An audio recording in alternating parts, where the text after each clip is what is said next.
So trellising is a really important technique to learn if you want to maximize a small space. It'll help you grow vertically instead of just horizontally, and you'll get a lot more yield in a smaller footprint. Other reasons why trellising is super important is you're going to get a higher quality of fruit. You'll have larger fruit, less blemishes because it's not on the ground. You'll get a healthier plant because you'll have better airflow around the plant. You'll have increased yields as that plant can focus its energy on producing fruit instead of trying to support its own weight. And then, yeah, again, just to reiterate, you'll get so much more food in such a small space. So trellising, there's a lot of different resources out there for how to trellis. There's a lot of kits you can buy online for trellising, and a lot of those I think are overpriced. And so I want to show you how you can trellis with just parts you can get at any hardware store, and you're going to save a ton of money. It'll hold a ton of weight, and you can use it year after year. So call it like a Highwire system. So this is a wooden pressure treated post. We're going to drive into the ground and basically run a high tensile wire across the top of it. And this is a cool system because it'll work for our beds are 20 feet long here, but even if I had a 100-foot long bed, I could still use the same system, and it just gets longer and longer, and it actually gets cheaper the longer you make it because you only need a couple pieces of hardware, and that high tensile wire is the cheapest part. So it's actually cheaper to go longer with it. So this would be a great example of like if you have a market garden or a farm and you're going to do like a 100-foot bed or a 200-foot bed, you could do this sort of system, but it's also going to be really affordable here in the garden. These posts just aren't going to last as long as the galvanized steel. The tomatoes, I'm using the Bumblebee series for our cherry tomatoes. And here in our zone, cherry tomatoes can push through the summer heat. So we will do like a lower and lean system, and I'll show you what that looks like either in this video or subsequent videos.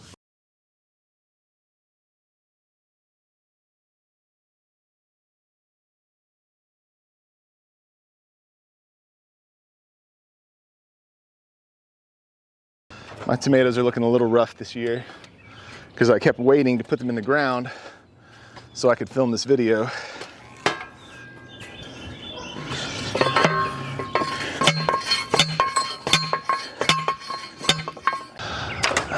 So for the height, I'm trying to get these to where I can just reach the top of the string. That puts them about 1.5 feet in the ground to where they're plenty in there.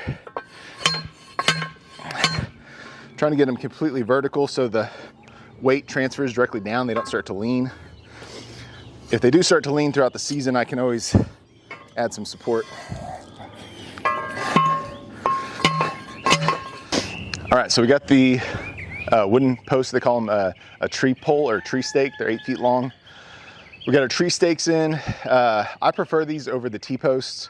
One, I just hate T-posts. I've got a couple around the yard that I just need to give away. But I feel like I always catch things on the fins that are on the bottom, and the fins make them hard to pull back out of the soil. So I like these, and I will be able to reuse them year after year.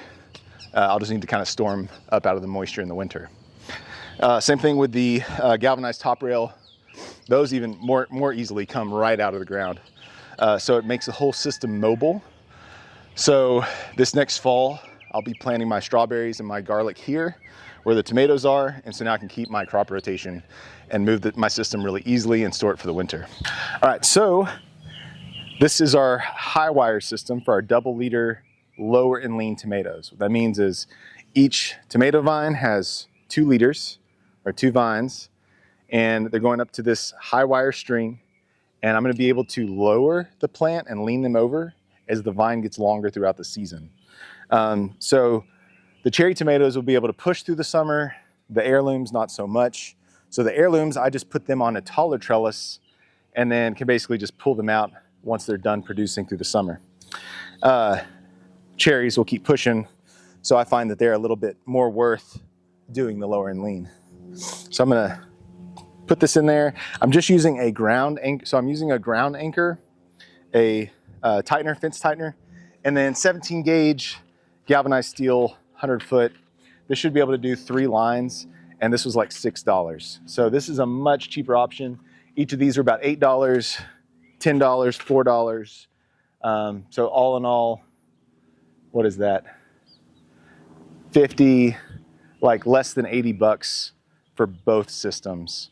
So it's about half the price of the solid top rail fencing, but there's a lot more kind of moving parts sort of thing.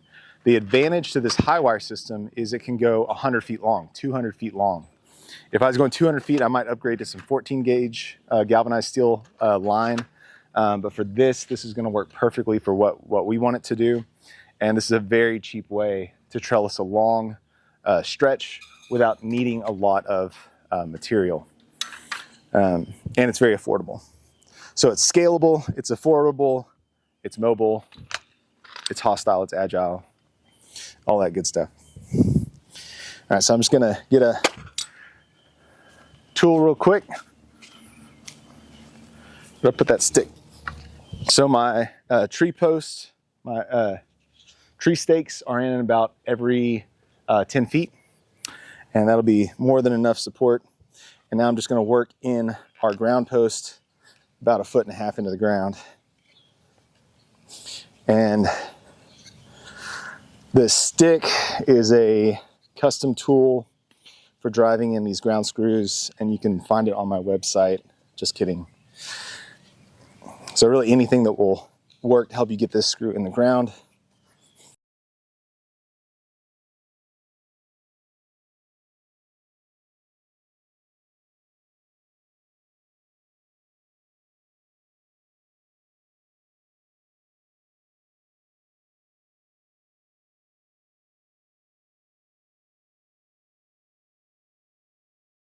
So for the end post, we're going to put 2 holes. And the reason for that is if I only went straight from across and then down, there would be inward pressure that would pull this inwards. So what I'm going to do is I'm going to take the wire from here down to the ground post and then back up here. And that way, as I pull it, it'll also be pulling it this direction. So it'll tighten and help keep this post upright and just transfer the weight downwards as opposed to inwards. There we go. All right, so I'm gonna try and keep it from kinking up because that makes a weak spot in the metal.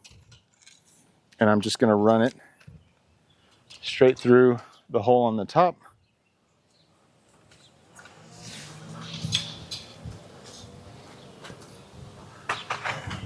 To the hole that I've already drilled in the second post.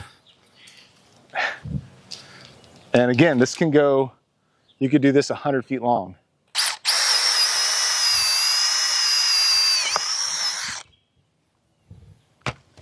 So I don't want to let any of the wire kink up.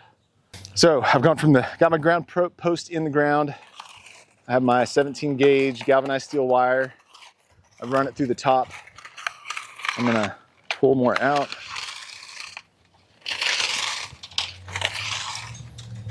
And here at the end, it's gonna go down to the anchor and then back up to the post.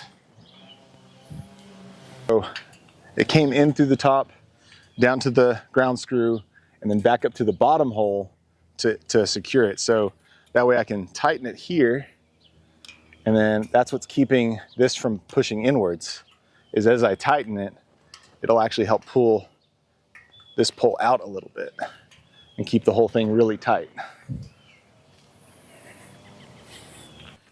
So I'm gonna take that to the ground screw and then back up.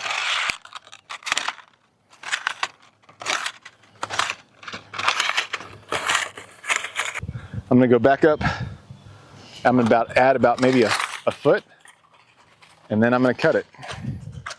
Or that's probably about 2 feet. We'll say 2 feet to be safe. Okay. So then I'll put this through here and I'll secure it. And I know I have a lot of slack in here, and that's for a reason.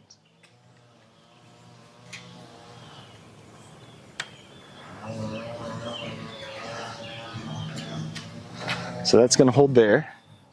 And now I can pull this post over. And now what to do with the slack, that's where the tightener comes in, the tensioner. So I'm going to cut that.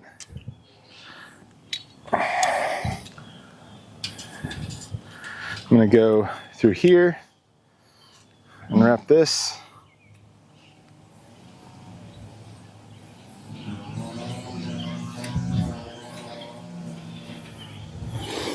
And then I can come through here.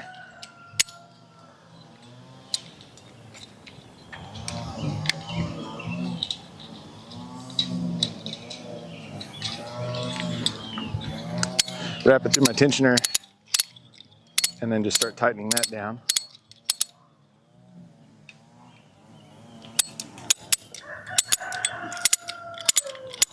And I'm just gonna try and get all this slack out of it. It may take a little bit of kind of moving the post around a little bit, getting some tension on it, pulling all the slack out.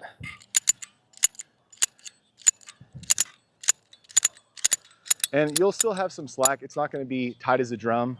You know, it'll still sag a little bit, but once you have weight evenly across the string, you'll just kind of see a sag at the post. It won't be like sagging down in the middle because there'll be even weight distribution across the length of the string. So if you do have a little bit of slack in it, fear not.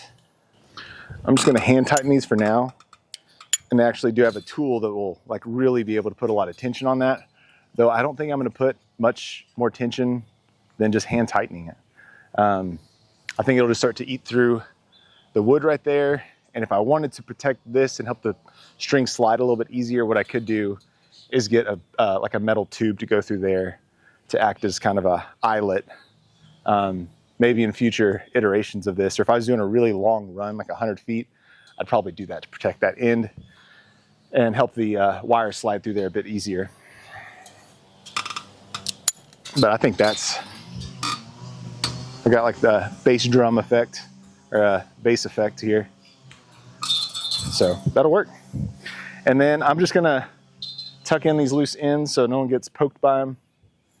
And then I'm gonna put some string on this just so that the kids see it and they don't come running. And I hope you found this video helpful. Be sure to hit like and subscribe so you can stay updated on the developments throughout the season. I'm going to be sharing more videos here in the next week or two about pruning, trellising, harvesting, and even preserving the harvest.